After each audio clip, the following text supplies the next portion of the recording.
Halo Sobat Otomotif, balik lagi di SJ Motor. Kalian pasti pernah dengar kan, suara motor yang cempreng, nyaring, khas banget di jalanan. Nah, suara itu tuh bukan cuma berisik biasa, tapi itu adalah sebuah identitas. Suara yang jadi saksi pertarungan teknologi seru yang udah ngebentuk dunia motor selama puluhan tahun. Yap, suara sama asap ngebul yang kita kenal banget itulah inti dari obrolan kita kali ini. Di balik itu semua, ada dua filosofi desain mesin yang beda banget. Yuk kita bongkar bareng-bareng. Oke, jadi gini alur cerita kita. Kita mulai dari mesin 4 tak yang sekarang jadi standar di mana-mana, terus kita nostalgia sama mesin 2 tak yang legendaris, habis itu kita adu langsung keduanya, dan akhirnya kita cari tahu kenapa yang satu jadi raja pasar, sementara yang satunya lagi tetap hidup jadi idola para pecinta kecepatan.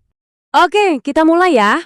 Kita buka dulu dari sang juara bertahan, mesin yang kemungkinan besar ada di motor kalian sekarang. Mesin 4 tak. Bisa dibilang, inilah standar emas industri otomotif modern. Jadi, kuncinya tuh ada di kata 4 langkah. Coba bayangin deh, ini tuh kayak tarian yang presisi banget di dalam mesin. Pistonnya naik turun 4 kali, cuma buat ngasilin 1 kali dorongan tenaga. Kelihatannya ribet? Emang. Tapi, justru disitulah letak kehebatannya. Nah, sebelum kita bedah 4 langkahnya, kenalan dulu yuk sama aktor-aktor utamanya. Ada piston yang jadi jantungnya, yang gerak naik turun. Terus ada katup yang buka tutup kayak gerbang otomatis. Sama poros engkol yang ngubah semua gerakan itu jadi putaran roda. Semuanya kerja bareng dengan harmoni yang luar biasa. Nah, ini dia nih tariannya. 4 langkah fundamental yang bikin mesin ini hidup. Isap, kompresi, tenaga, sama buang. Yuk, kita lihat satu persatu. Langkah pertama, mesinnya ngambil napas. Pistonnya turun ke bawah, bikin ruang hampa. Mirip kayak kita nyedot minuman. Dia nyedot campuran udara sama bensin yang udah siap buat dibakar. Sekarang, semua pintu dikunci rapat. Pistonnya bergerak naik, nekan campuran udara sama bahan bakar tadi ke ruangan yang super sempit. Tujuannya apa? Makin padat campurannya, makin dahsyat ledakan yang nanti dihasilkan. Dan duar! Ini dia momen yang kita tunggu-tunggu. Busi meletikkan api, nyulut ledakan yang terkontrol, yang langsung nendang piston ke bawah dengan kekuatan penuh. Dari 4 langkah tadi, cuma langkah inilah yang benar-benar ngasilin tenaga buat ngedorong motor kalian. Oke, terakhir, mesinnya harus buang napas. Piston naik lagi, tapi kali ini dia ngebuka gerbang pembuangan buat ngedorong semua asap sisa pembakaran keluar. Siklusnya selesai, dan langsung siap buat ngulang lagi dari awal, dalam waktu super singkat. Oke, cukup soal si kalem 4 tak. Sekarang kita pindah ke lawannya yang lebih liar, lebih brutal.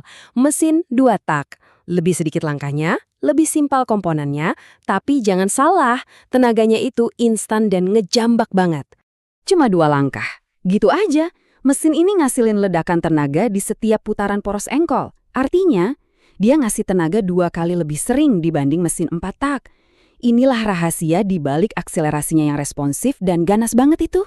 Cara kerja mesin 2 tak ini jenius banget sebenarnya. Dia ngerangkep 4 tugas jadi cuma 2 gerakan. Pas piston turun, dia ngasilin tenaga sambil buang asap sisa. Pas naik, dia nyedot bensin baru sambil madetin campuran, juga bersamaan. Pintar, tapi ya bisa dibilang agak berantakan prosesnya. Nah ini dia nih, pembeda paling ikonik dan paling kelihatan, oli something. Karena nggak ada sistem oli terpisah, pelumasnya harus dicampur langsung ke bensin. Oli ini ngelumasi bagian-bagian penting, terus ikut kebakar. Itulah sumber dari asap kebiruan dan aroma wangi yang khas banget itu. Oke, kita udah kenalan sama dua-duanya. Sekarang, waktunya kita tarungin mereka head to head. Mari kita lihat siapa unggul di mana. Kalau kita ringkas, perbedaannya kelihatan jelas banget kan? Mesin 2 tak itu unggul di desainnya yang simple dan tenaganya yang lebih gede buat ukuran CC yang sama.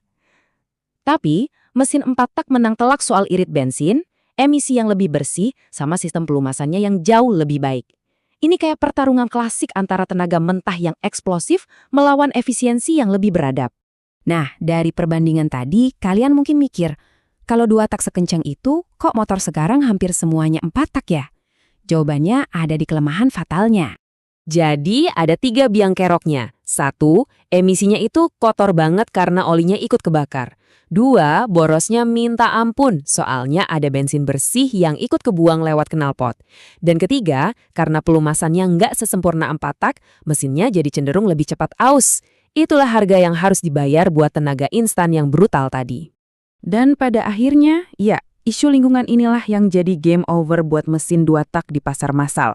Seiring dengan aturan emisi yang makin ketat di seluruh dunia, mesin 2 tak yang ngebul ini mau nggak mau harus minggir, digantikan sama mesin 4 tak yang jauh lebih bersih. Eits, tapi ceritanya belum selesai. Walaupun udah tersingkir dari pasar motor baru, warisan mesin 2 tak itu abadi dan komunitas penggemarnya sampai sekarang masih solid banget. Buat banyak orang di Indonesia, tahun 80-an dan 90-an, wah itu zaman keemasannya motor 2 tak. Jalanan tuh isinya suara cempreng dan aroma wangi oli samping yang khas. Itu masa di mana kecepatan dan akselerasi brutal jadi raja jalanan sejati. Dan ngomongin era itu, nggak ada yang lebih ikonik dari julukan yang satu ini, Yamaha RX King. Saking ganasnya akselerasi dan jambakannya sampai dapat julukan motor jambret. Kedengerannya emang agak serem, tapi itu sekaligus jadi bukti pengakuan tertinggi buat performanya yang gak ada lawan. Selain sang raja, tentunya ada pangeran-pangeran lain yang gak kalah sangar. Ada Suzuki RGR, Honda NSR, yang teknologinya canggih banget di zamannya. Dan tentu saja Kawasaki Ninja 150. Motor-motor ini bukan cuma kendaraan, mereka itu simbol status, kebanggaan, dan buat banyak dari kita, kenangan masa muda yang harganya gak ternilai. Pertarungan antara 2 tak dan 4 tak mungkin emang udah ada pemenangnya untuk era modern. Tapi sekarang kita udah mau masuk ke era motor listrik yang sunyi senyap kan? Mungkin suatu saat nanti kita bakal kangen sama raungan kedua mesin ini. Bukan lagi sebagai teknologi, tapi sebagai soundtrack dari sebuah era yang gak bakal bisa terulang kembali. Gimana sobat? Semoga penjelasan singkat ini ngebantu ya. Kalau kalian suka konten bongkar-bongkar kayak gini, jangan lupa ya buat dukung channel SC Motor dengan cara subscribe, like, dan share video ini ke teman-teman kalian. Oh ya, tinggalkan komentar juga di bawah. Kami seneng banget bacanya. Makasih banyak udah nonton, sampai ketemu di video selanjutnya.